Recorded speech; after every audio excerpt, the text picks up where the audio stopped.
मोदी साहब ने बोला है कि भाई हमने 1 लाख सिपाही फ्रांस को बचाने के लिए वर्ल्ड वार 1 में भेजे और आप ये देखें कि 10,000 उनमें से घर नहीं जा पाए और वो यहीं पे जो है फ्रांस के अंदर उनको दफनाया गया।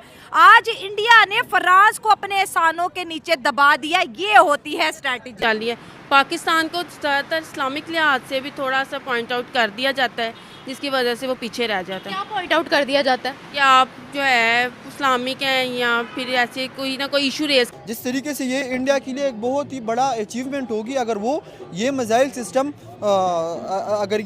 मिसाइल सिस्टम फ्रांस को बेचेंगे। सबसे बड़ा एलिमेंट ये देखें नरेंद्र मोदी के विजिट का कि मेरे ख्याल में एशिया का ये पहला प्राइम मिनिस्टर होगा साउथ एशिया का जो किसी आप ये कह लें कि यूरोपीय ममालिक में गया और इसी इतने डेवलप कंट्री में गया और उसका हेड ऑफ द स्टेट उनको रिसीव करने आया, ड्रॉप भी करने गए। इवन अगर अब आप अमेरिका को छोड़ें, अगर इसराइल जो हमारे पासपोर्ट पर हराम है, इसराइल के मुस्लिम कंट्रीज के साथ बहुत अच्छे ताल्लुकात है, इजिप्ट के साथ बहुत अच्छे ताल्लुकात है, अजरबैजान तुर्की के साथ बहुत अच्छे ताल्लुकात है।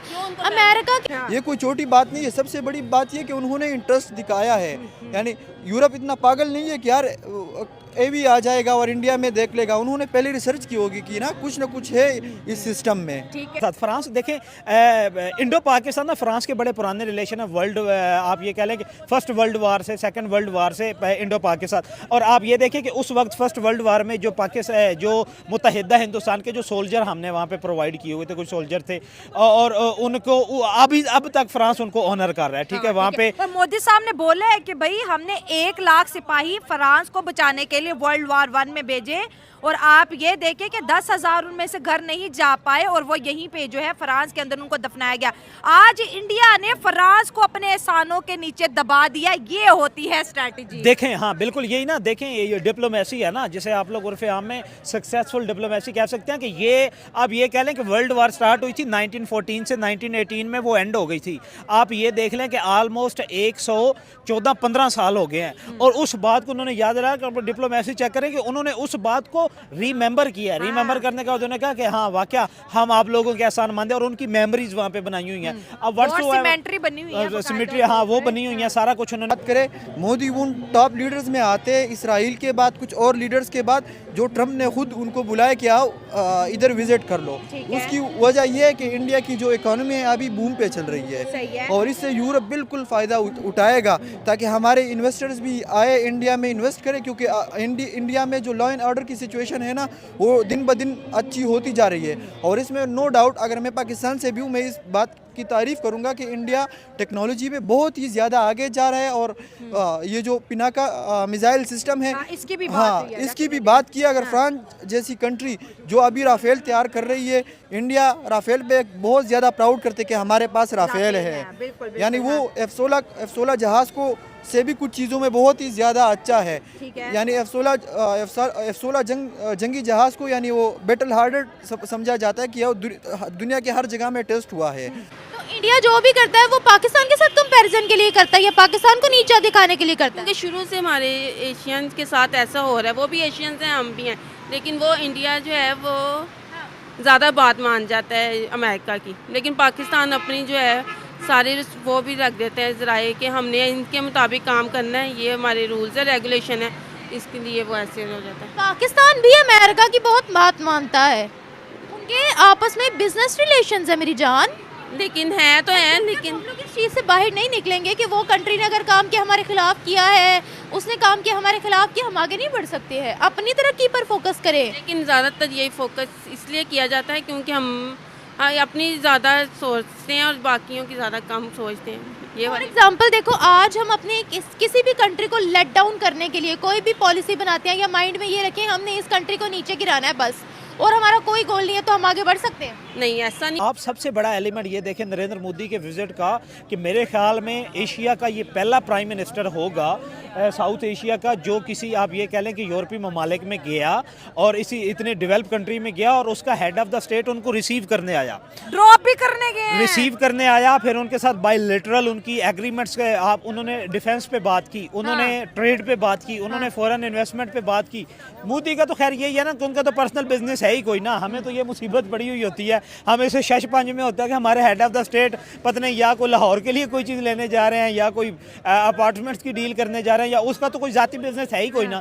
तो उन्हें यह था कि प्योरली पता था कि इंडिया के ही इंटरेस्ट पे बात होगी। उन्होंने फ़ौरन उन्होंने आप ये कह लें कि डिफेंस इशू पे बात की, उन्होंने डिफेंस कोऑपरेशन पे कोऑपरेशन बढ़ाने की बात कर की। दी है भाई, मार्से तक, मुंबई से लेके मार्से तक कॉरिडोर ओपन करेंगे, आईमैक को एक्सपैंड करने की हाँ। बात करें। हमारा सीपैक बेचारा जो है अभी तक जो है ना डामाडोल हो वो रहा है। हम 2009 से सीपैक पे लगे हुए हैं। जरदारी साहब कहते हैं ऐसी वो बनाया सी, मुशर्रफ साहब कहते हैं ऐसी, गिलानी साहब कहते हैं कि मैं गया था, और उसके बाद और हमारे सीपैक में जो मौजूदा हमारे सीपैक के मिनिस्टर है ना, आप ये कह लें वो क्या नाम है, एहसन साहब, वो हर हफ्ते बाद आके कहते हैं कि हमारा सीपैक खतरे में, और पिछले ना 15 साल से सीपैक खतरे में। आप ये देखें कि उन्होंने इस डिप्लोमेसी से दोबारा अपने उस प्रोजेक्ट को एक्सपेंड किया, और कभी भी आप कहीं पे भी आप देख लें कि फ्रांस की तरफ से कोई ऐसा कमेंट नहीं आया कि हमें हमारी सिक्योरिटी खतरे में है, हमारे इंटरेस्ट खतरे में है, हमारी इन्वेस्टमेंट जो वो खतरे में है। उन्होंने डिफेंस पे एक आप ये कह लें कि एक बड़ी वाइड खबर आपको बताती हूँ, मोदी साहब ने फ्रांस की मिलिट्री का इंटरेस्ट पिनाका जो है मिसाइल इंडिया बनाता है। मोदी साहब ने कहा कि आपकी मिलिट्री को पिनाका में जी इंटरेस्ट है, तो आप जो है इंडिया आएँ और उस मिसाइल को जी टेस्ट करें। अगर पिनाका मिसाइल फ्रांस को पसंद आ जाता है उसकी मिलिट्री को, तो इंडिया इस एशिया में पहला वो मुल्क बन जाएगा जिसने अपना डिफेंस जो है फ्रांस को भेजा। हाँ बिल्कुल। और दूसरी बात उन्होंने मिसाइल अगर फ्रांस ले लेता है तो आप देखिए उनकी इंपॉर्टेंस इस रीजन में कितनी बढ़ जाएगी। देखें उनका पावर ऑफ बैलेंस जो है ना वो बहुत ज़्यादा उनका जो है ना वो हाई हो जाएगा। जिस तरीके से ये इंडिया के लिए एक बहुत ही बड़ा अचीवमेंट होगी अगर वो ये मिसाइल सिस्टम अगर ये मिसाइल सिस्टम फ्रांस को बेचेंगे, ये कोई छोटी बात नहीं है। सबसे बड़ी बात ये कि उन्होंने इंटरेस्ट दिखाया है, यानी यूरोप इतना पागल नहीं है कि यार ए भी आ जाएगा और इंडिया में देख लेगा। उन्होंने पहले रिसर्च की होगी कि ना कुछ है इस सिस्टम में। ठीक है, मानते हैं भाई इंडिया टेक्नोलॉजी में अब बहुत ज़्यादा जो है उसने एक बूस्ट पकड़ा है, और अच्छी बात है। वक्त के चैलेंजेस को अगर पहले ही भांप ले तो वो कहते हैं ना फ्यूचर के लिए आपकी बेस्ट प्लानिंग होती है। हम यहाँ पे बात करेंगे मार्से की, वहाँ पे भी मोदी साहब पहुँचे हैं, ट्वीट की है, लेकिन इंपॉर्टेंस देखें कि मोदी साहब पेरिस से मार्से आते हैं तो मैक्रोन भी फ्लाई करते हैं मोदी साहब के लिए, नहीं आप देखें। और वहाँ पर मोदी साहब उन्हें बोलते हैं फ्रांस को कि भाई हमारे और आपके रिश्ते अब से नहीं है, World War I से हैं। हमारे 1 लाख हिंदुस्तानी यहाँ पर आए आपको बचाने के लिए, जिसमें 10,000 कभी घर नहीं जा सके। लेकिन मेरा सवाल आपसे ये, उनमें पाकिस्तानी भी थे, उनमें बांग्लादेशी भी थे 1914 में, लेकिन तब तो पाकिस्तान और बांग्लादेश नहीं बना था। तो उन्होंने सारा का सारा जो क्रेडिट है वो कहा कि ये तो हिंदुस्तानी थे जो आपके लिए जाने दे रही थी। फ्रांस को इंडिया ने अपने एहसान के नीचे जो है ना दबोच लिया, दबा लिया। नहीं बिल्कुल, अगर हम इस चीज़ का पसी मंज़र देखें ना तो वो जब अगर मैं एग्जैक्ट डेट ना बता सका, 1915 से मेरे ख्याल में जब वर्ल्ड वार फर्स्ट स्टार्ट हुई थी, 1914 से 1919 तक स्टार्ट हुई थी, उसमें खाली वो उस टाइम इंडिया नहीं था, उस टाइम वो ब्रिटिश इंडिया था।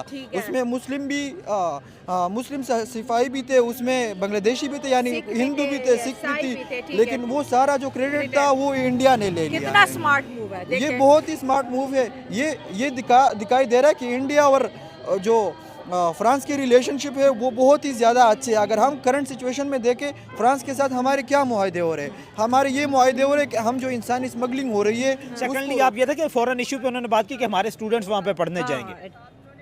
आप ये देखें कि अब जहाँ पे आप अमेरिका की तरफ से आप लेंगे इलीगल इमिग्रेंट्स का रौला, ऑस्ट्रेलिया की तरफ से कनाडा के साथ तो बहुत आउटस्टैंडिंग रिलेशन है ना इंडिया के।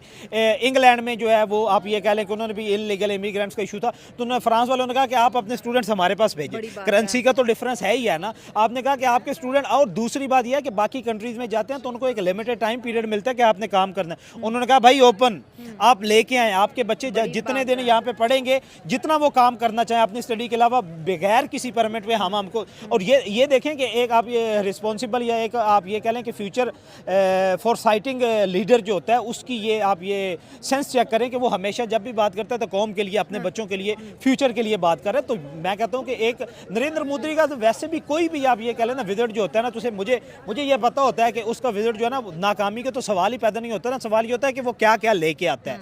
अब ये देखें कि आपने फ्रांस जैसा मुल्क जिसे दुनिया एक आप ये कह लें ताकत ताकतवर मुल्क तस्लीम करती है, टेक्नोलॉजी बढ़िया टेक्नोलॉजी है उसके उसके पास पास। इतनी फास्ट है, और उसको नरेंद्र मोदी ने अपने कंट्रोल में कर लिया है। आप ये कह लें, अब कल को फ्रांस का प्रेसिडेंट यहाँ पे आता है, मैं देखता हूँ नरेंद्र मोदी उनको रिसीव करने नहीं जाएगा, उसका अपना और है, उसका अपना टेम्परामेंट है, उसकी अपनी पर्सनैलिटी है, भेजेगा कोई मिनिस्टर, वो चला एस जे शंकर चला जाएगा, राजनाथ चला जाएगा, अमित शाह चला जाएगा। लेकिन मैक्रोन ने इस दफा सारे प्रोटोकॉल तोड़ दिए हैं। मैक्रोन भाई रिसीव भी करने आए और सी ऑफ भी करने देखें, गए। आप ये देखें कि अब कितना मुझे ना, बड़ा मैंने प्रोटोकॉल ब्लू तोड़ा। बुक जो है ना उनके प्राइम मिनिस्टर की, मैंने फ्रांस की स्टडी नहीं की हुई, हाँ। बाकी मुझे मैक्सिमम बाकी कंट्रीज हैं जिनके प्रोटोकॉल का मुझे पता है। अब क्वेश्चन ये है कि क्या उनके प्रोटोकॉल में नॉर्मली ऐसा होता नहीं है, नहीं होता। या तो एक सी ऑफ नहीं करने सी ऑफ जाते। करने नहीं जाते, हाँ वन आप या तो वेलकम होता है या रिसीव आपके ये कह लें सी ऑफ होता है। अब उस बंदे ने दोनों काम किए हैं व्हाट्सएवर, लेकिन हेड ऑफ द स्टेट्स होते हैं, अगर वो कर भी लेते हैं तो आप ये कह लें कि उनको एग्जाम्पशंस होती हैं by law, bye constitution exemptions होती देखिए हैं। राणा साहब, एक चीज़ मैं अपनी ऑडियंस के साथ शेयर करूंगी जो मैंने मोदी साहब की पॉलिटिक्स से सीखे। कहीं पे भी चले जाए ना,